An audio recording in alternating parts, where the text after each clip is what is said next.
दे दे मुझको ज्ञान श्री गुरु से पहुँचूं धाम। हे जग में तीरथ धाम, तुझे प्रभु कोटि कोटि प्रणाम।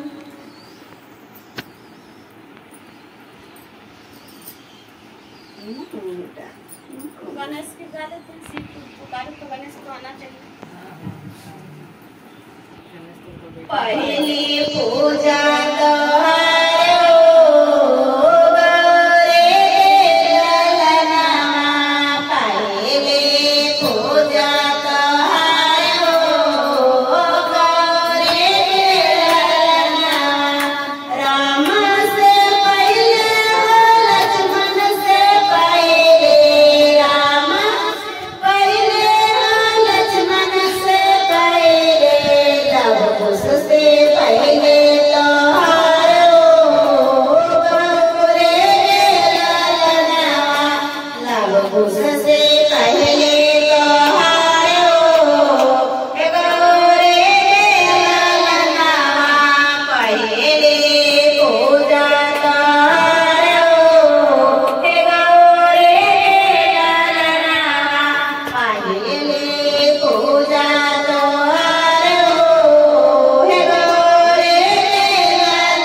बोलो राम राम राम मेरे प्रभु राम राम राम बोलो राम राम राम मेरे प्रभु राम राम राम लक्ष्मी माया मनसाया गोरा माँ बोलाना गोरा हो मैया राम कथा में आशीष दे के जाना बोलो राम राम राम मेरे प्रभु राम राम राम बोलो राम राम राम मेरे प्रभु राम राम राम बोलो श्यामल रामचंद्र की जय मैया भवानी की